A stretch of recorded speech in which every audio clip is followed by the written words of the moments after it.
E esse caso aqui a gente já repercutiu na semana passada sobre um juiz que teria facilitado a soltura de um membro do PCC. Então, eu vou refrescar a memória para vocês desse caso. Nós estamos falando aí desse senhor que está aparecendo na sua tela, é o desembargador Divon Cyr.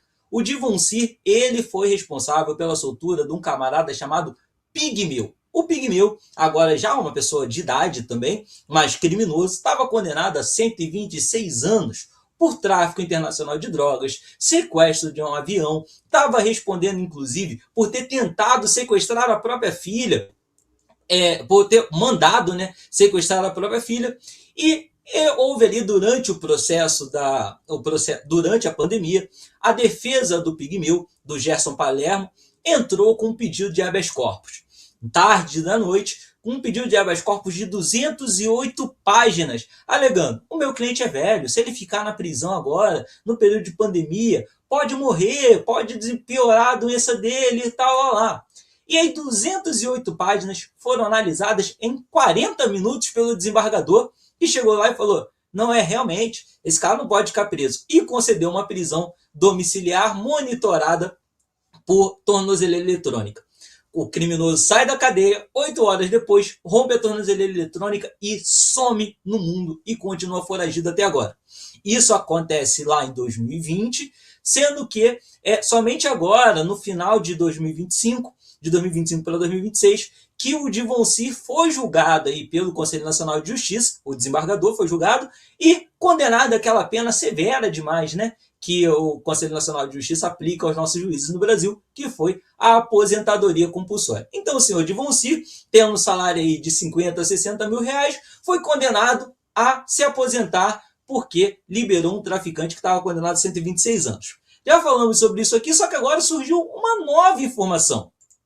No processo administrativo disciplinar que resultou nessa punição ao desembargador, saíram alguns prints de assessores, né, os ajudantes ali do juiz, conversando.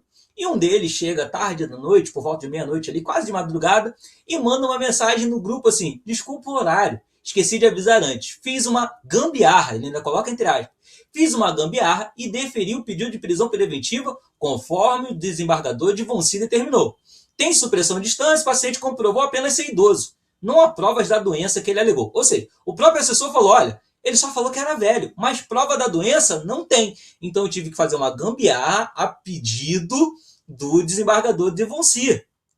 E aí continua a conversa e alguém fala assim: o desembargador mandou e eu obedeci, mas não queria não. Na verdade, quem soltou foi ele. Eu apenas fiz o que ele mandou. E aí o outro assessor fala assim: custou quanto será, hein? Aí alguém fala: não duvido nada. Aí o outro pergunta: quem foi o desembargador? Ah, foi o Divon Cyr. Ah, esse já tem fama, né? Esse era o nível da conversa. Então nós temos aí um cara que já tinha um histórico até dentro do próprio tribunal entre os servidores. Os servidores estavam rindo por saber que a soltura de um criminoso desse nível de periculosidade, um cara que era o maior traficante internacional de drogas da época, ligado ao PCC, um cara que sequestrou um avião lá pelos idos do ano 2000, sequestrou um avião, o desembargador soltou ele no meio da madrugada, lendo em 40 minutos 208 páginas. Cara, esse sim é um gênio, né? 208 páginas ele leu em 40 minutos. E aí, agora saem essas conversas, são publicadas. E aí fica aquela questão: será que foi só esse caso? Porque os assessores falaram, né? Esse aí já tem fama, viu? Então, Túlio, o que você acha? Assim, da sua experiência profissional, você como policial civil que, né, faz a investigação ali, prepara essa investigação, o delegado assina, envia para o Ministério Público, o Ministério Público envia a denúncia para o juiz e o juiz faz o quê, Túlio, nessa história? Rapaz, Miqueias, como é que tem filho da Lanfranhuda em qualquer profissão, né? Você vê, né? O cara vira desembargador, um cargo importantíssimo para o país, dificílimo de ascender a desembargador. Fez concurso, fez a faculdade de Direito, estudou pra cacete, virou juiz, pra virar, como diz o Glauber aqui, né? Putinha de vagabundo. Porra, isso que ele é uma putinha no vagabundo, no criminoso, que dá um dinheirinho pra ele e ele faz o que é determinado, o que é mandado. É muito revoltante isso, principalmente por se tratar de pessoa com excelente salário, que não mete a mão no bolso para nada. Que tem casa funcional, apartamento funcional, tem carro funcional, tem segurança, tem motorista, tem empregados, tem assessores, tem um time de gente à sua volta atendendo ele, babando ovo, servindo cafezinho. Tinha a menor necessidade, mas a ambição humana, né, a falta de caráter do ser humano é ilimitado. Por que esse velho com esse nome estranho aí quer da vida mais?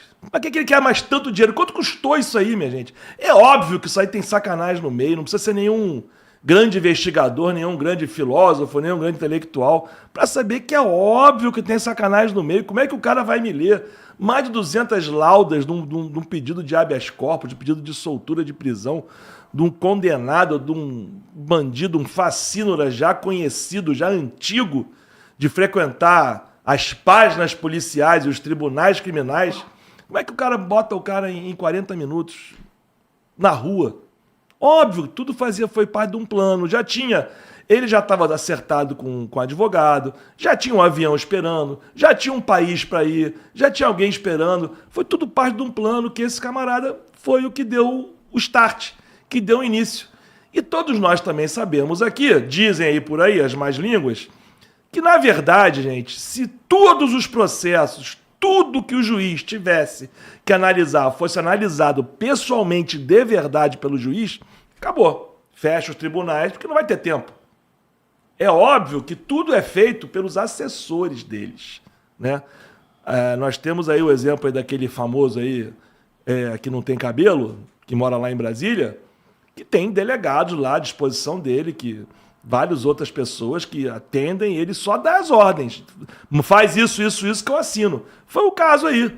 Colocou um assessor dele, um excelente assessor, que ainda tinha um mínimo de decência, né? Que conseguiu fazer com que ele assinasse para libertar o camarada, seguindo ordens dele. Quer dizer, é tudo o que era para ser um Shangri-La, um paraíso do direito, do jurídico, vira um cabaré do PCC. Vira uma putinha do vagabundo e bota o cara na rua. É isso, gente. E aí também caímos naquela velha falácia do policial corrupto que diz que eu ganho pouco, tem que roubar mesmo. Isso é papo furado. A questão não é o quanto você ganha, a questão é o seu caráter, é o seu compromisso com a verdade e com a decência. E uma coisa muito importante, tem desembargador safado, tem juiz safado, tem policial corrupto, tem gari safado, tem de tudo safado. Felizmente, a sociedade brasileira está corrompida, está estragada por anos e anos de bandidocracia, dos mais altos índices, lá do alto até lá embaixo. E temos aqui nós, honestos do meio, tentando sobreviver no meio dessa sacanagem toda. É triste, mas vamos em frente, minha gente. Batata, contigo agora. Eu fico pensando, mas quem repercutiu essa porra dessa notícia, hein, mano?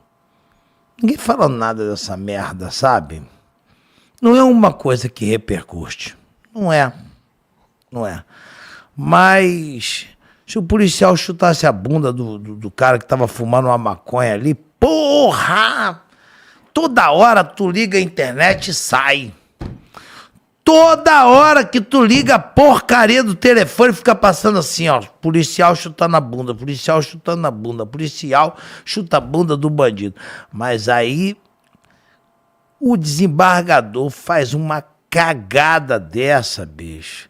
E ele tem como punição, aposentadoria, porra. Cadê? Ó, gente, a pena para qualquer um, ela tem o caráter, lógico, de repreensão, tá? De prender o cara, mas o fundamental da pena é o caráter pedagógico. O que é isso? É para fazer que outro animalzinho não faça a mesma merda que esse miserável fez. Entendeu agora? Eu acho que tá claro, né? Aí você pega o cara e aposenta ele com um salário estúpido. Porque, ao meu ver, ele é estúpido. Pode não ser para você aí do chat que tá com dinheiro pra cacamba. Agora, pra mim é dinheiro pra amassar um ferro. É dinheiro pra caraca. Esses caras ganham dinheiro pra caraca e não perde a porra do prestígio. Porque o cara não fala. Quando ele atravessa a rua, fala assim, ó, quem é ele? Vagabundo. Não. Ele é um desembargador aposentado que deu um rolo lá e tal. Ninguém mete o pau. Ninguém a não ser o Cop Túlio. Já tô falando que foi ele. Foi ele, tá? Não vou dizer, eu não vou segurar essa peteca sozinho. Quem vai vir com a porra toda vai querer meter a porrada na gente. E aí ele delinquiu por quê? Ele delinquiu por quê? Porque ele não vale porcaria nenhuma. Essa é a clareza e evidência. Quando a gente dá porrada aqui no vagabundo, filho da mãe, tu roubou, assaltou, velho, fica meia dúzia de filho da mãe assim, ó. Mas também ele tem uma vida difícil. Ele tem uma vida complicada, como se a nossa vida tenha sido fácil. Como nossa vida, a minha vida é ruim até hoje, porra. Eu tomo banho e bebo água. Merda! E eu não posso sair uma faixinha assim, ó.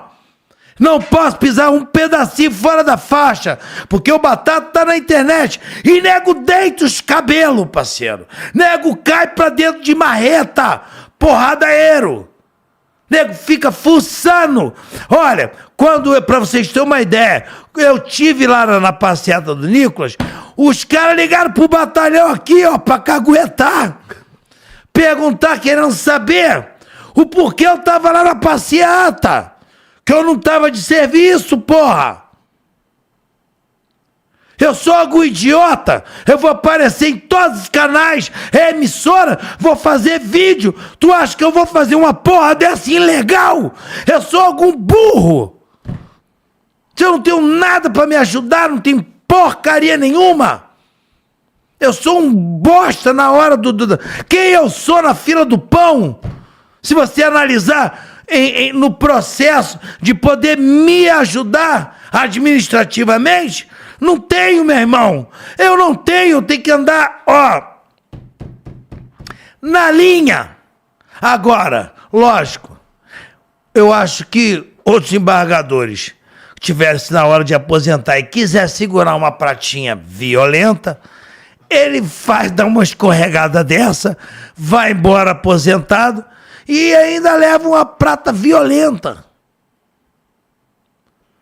E a tristeza que o povo sente, gente, eles deveriam tomar a maior porrada, assim como eu acho que o policial, comprovadamente, tem desvio de conduta, ele tem que tomar-lhe um porradão.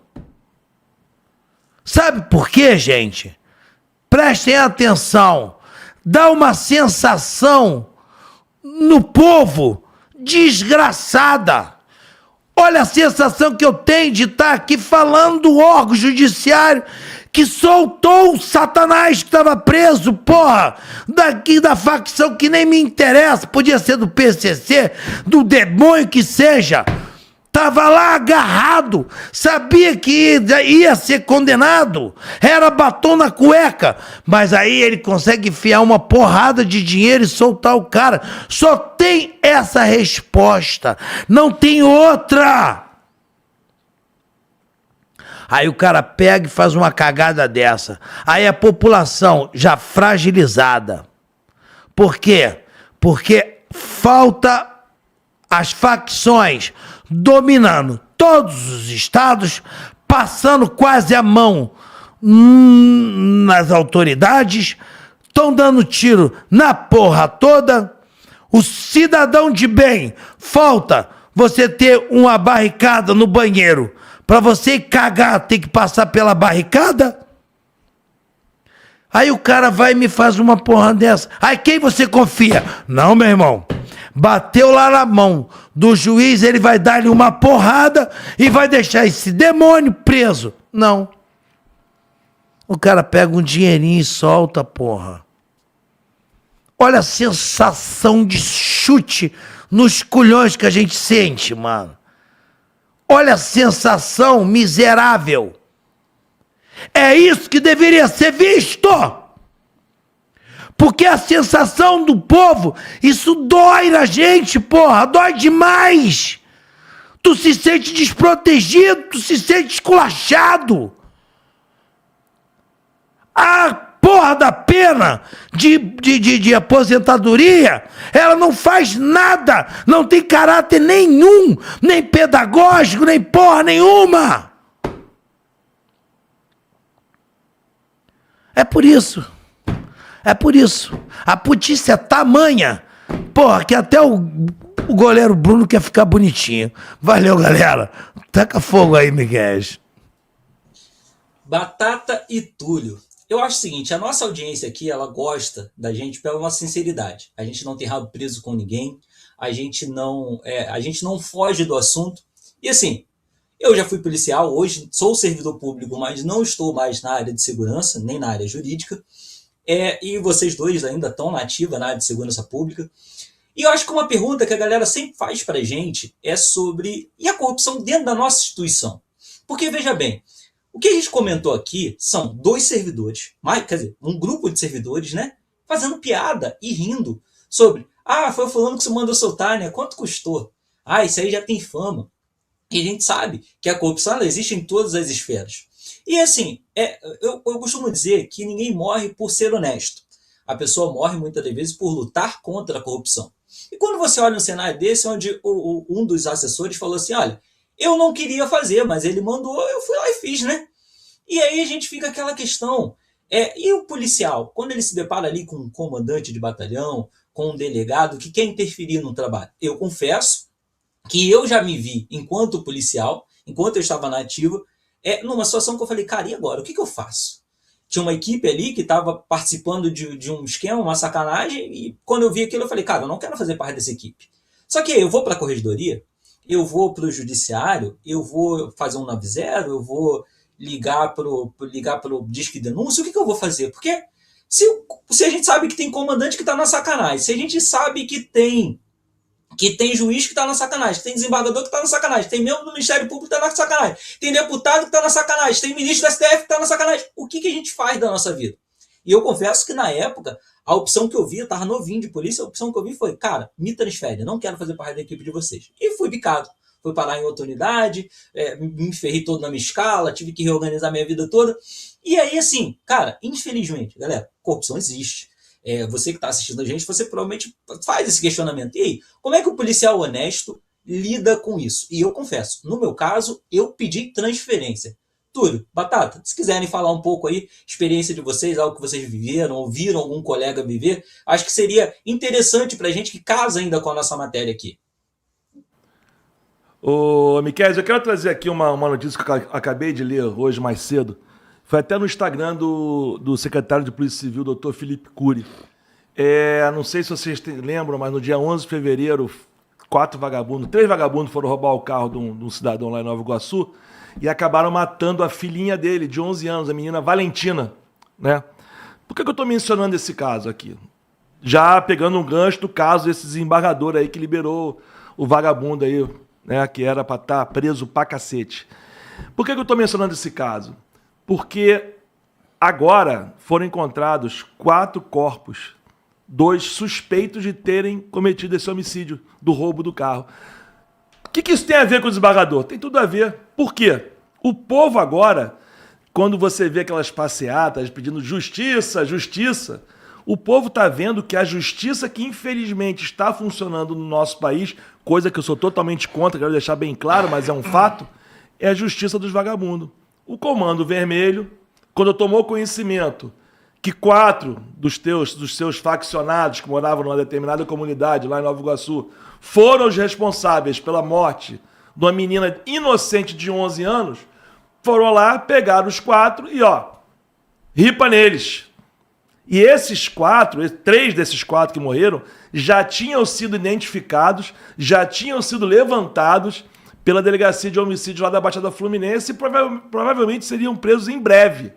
Porém, os traficantes pegaram e exterminaram, decretaram a pena de morte deles. Isso tem tudo a ver com o caso do desembargador, porque o caso desse desembargador enfraquece a sensação de justiça que o povo tem necessidade. O que te garante que esses 3 assassinos fossem presos, fossem processados, fossem condenados, não fossem sair na audiência de custódia, não fossem sair na saidinha de Natal, de Dia das Mães, Dia dos Pais, e fossem fugir? A gente, povo, não estou falando como policial, como povo, a sensação de que se você tiver um parente seu, um amigo seu, um ente querido morto por vagabundos, você nunca vai ver a justiça. Vai lhe sobrar a justiça divina, que essa não falha nunca. Mas a justiça dos homens, a cadeia, esquece. Se o cara matar um ente querido seu, na pior das hipóteses, vai ficar 5 anos preso, 4 anos, é o valor da sua vida para o Estado. 3 anos de cadeia, com 3 refeições por dia, às vezes 4, com direito à cantina, com direito à saliência com a esposa, com a amante, quando quiser, e com direito a passear em datas festivas. Então, por isso que eu trouxe esse caso aqui, levantei esse caso, essa menina, para poder ilustrar como a justiça e por que a justiça está tão desacreditada nesse país. Justamente por putinhas de vagabundo como esse desembargador aí. Não, eu tô pegando só um gancho aqui. O problema é que a gente já vem aqui sacudindo isso aqui toda hora, porque vira piada essa porra. Outro dia a gente noticiou aqui o traficante que saiu à audiência de custódia, ele com 0,5 tonelada no avião, aí o cara libera o cara em audiência de custódia. Por quê? Por quê? Porque a polícia fez uma abordagem ao avião e o piloto, ele não encontrava-se numa condição de suspeito. Ou seja, de atitude suspeita. Não dava para observar que ele se encontrava numa atitude suspeito, e aí soltou o cara. Porque se a abordagem, ele desqualifica a abordagem, passa a prisão em flagrante ilegal e tal. Cara, era para ele. Era mesmo que essa bosta fosse ilegal, ele fala assim, torna essa merda ilegal. Torna legal, porque tem 0,5 tonelada nesta bosta e tu é traficante, eu vou te colocar no calabouço. Vai embora. Tá preso, miserável. Não. Solta o cara. Outro dia, soltou o cara com 86 passagens, porque a alegação é que a justiça não consegue. Ela não pode usar as 86 passagens para identificar que o cara vai delinquir de novo. Aí soltou o cara na sexta. Na segunda-feira, a gente noticiou o cara aqui preso no telhado, com as pernas penduradas, no gesto da porra do troço. Roubaram de novo, 87 vezes. Até o cachorro lá de casa, eu perguntava, o que é que tu acha? Ele falava, sim. Demonstrando que sim. E ele é burro, ele não raciocina nada, ele rasga as coisas, ele come o meu sapato, é um miserável, mas ele sabia que ia delinquir de novo, entendeu? E o juiz não sabia. Isso vira comédia, piada, porra, parece que é de sacanagem. Aí o cara pega agora e, assim, sem nenhum tipo de justificativa, entende que o cara não tá numa condição e solta o cara. Solta o cara e vira piada no grupinho do trabalho deles, dizendo que, porra, é ele que faz essa porra mesmo, é ele mesmo, que se dane. É ele que faz. Pô, tá de sacanagem, o cara é um desembargador, porra. Pelo amor de Deus, cara. É de a gente passar mal, porra. Cara, será? Aí não aparece uma autoridade pra dar uma reclamada, ninguém fala nada, parece que tá todo mundo numa putice gigantesca, numa bolha. Aí o cara fica assim, ó, fala você. Eu não vou falar porra nenhuma, não. A gente fala, Batata. Fala você. A gente fala. Aí a gente fica igual nós aqui, desesperado, uns escravos na corrente gritando, Pelo amor de Deus! Olhem pra lá! Eu peguei uma notícia hoje, olha como é que são as coisas, são estúpidas, né? Eu fico puto, porque a coisa não vai, gente, não aparece na TV. Não aparece, você não vê.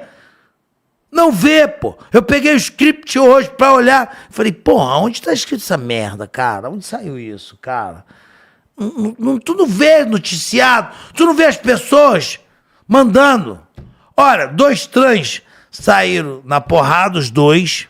Um deles, com uma faca de 30 centímetros, esfaqueou o outro. Furou o outro. O trans, eu não sei se é o outro ou outra. Ih, não entra nesse. Não, tá bom, mas é trans. É trans. Não, mas é trans, eu olhei. É outra. Não, é trans, mas era mulher. Então quando é trans de mulher, é ela, né? Isso. Não, mas é trans de mulher do homem que virou mulher. Não era. Ih, caralho. Porra, eu também não entendo muito. Mas é ela. Tava de ela. Mulher. Aí ela foi para buscar abrigo, se escondeu atrás dos guardas municipais. O guarda municipal, a outra trans, com uma faca de 30 centímetros, avançou para dentro, tentando, não aceitou o diálogo do guarda. O guarda pegou a pistola e apertou o verde, confirma. Vapo. Aí, pronto, notícia! Guarda municipal mata trans após o baile de carnaval. Porra! Ainda bota o guarda como assassino. O cara era herói na parada. É isso que noticia. Olha que sacanagem. A gente vive aqui gritando que os guardas têm que pegar arma. Bama esses homens. Os caras estão uniformizados, com viatura, estão na rua. São funcionários públicos. A gente briga, eu, Túlio, Miquel, a gente briga, a gente quer os caras armados. Irmão, é o que os caras noticiam, o que eu tô reclamando olha o que os caras fazem. Conduz você, conduz os outros, porra! Pelo amor de Deus! Gente, eu tenho fé que alguém veja o Glauber News. Tem muita gente vendo, Batata. Importante. Obrigado aí, gente. Eu tenho fé mesmo que vocês compartilhem esta parada. Pode cortar parte da minha fala. Corta essa porra. E tomara que eles tomem vergonha na cara. Porque o homem que é homem, você envermelha a cara, porra. Tu fica com vergonha. Eu teria vergonha, juro por Deus, eu não teria cara de olhar na cara do meu filho. Eu não teria, bicho. Não teria. De verdade, por qualquer dinheiro nesse mundo. Eu tenho 25 anos de polícia, o Túlio já vai fazer quase 40, e a gente bota a cara na internet aqui, e nego não fica chamando a gente de vagabundo, não. Porque a gente não tem rabo preso, não. Não somos ricos, mas não somos vagabundo, não. Valeu? Vai que vai, guerreiro. É isso aí, Batata. E infelizmente esse caso aí não é o primeiro, nem será o último. Nós tivemos o desembargador Ciro Darlan, também no Rio, que foi também aposentado compulsoriamente por ter soltado, no caso, um miliciano, que tinha matado, na verdade, ele estava condenado por um homicídio e, coincidentemente, quase todas as testemunhas do caso, ou quase todas as pessoas envolvidas no caso, acabaram também morrendo uma atrás da outra. O único que estava vivo do caso do desembargador que foi solto do caso do miliciano que foi solto pelo desembargador Ciro Darlan foi o delegado do caso. Todos os outros envolvidos ali na história estavam mortos e mesmo assim o desembargador Ciro Darlan soltou esse camarada no meio da madrugada, tendo como advogado o filho do próprio Ciro Darlan. Então, o desembargador que estava julgando estava tratando do caso do cliente do filho dele. E, coincidentemente, assim, o desembargador Ciro Darlan, o ex-desembargador Ciro Darlan, hoje é o presidente da Associação Brasileira de Letras do Cárcere e está fazendo uma turnê pela Europa divulgando o novo livro do Marcinho VP, A Justiça Tem Cor. O Ciro Darlan, quando estava no Brasil, também era o advogado do Oruan. Mas, assim, coincidências, né? Uma coisa sem nada a ver com a outra.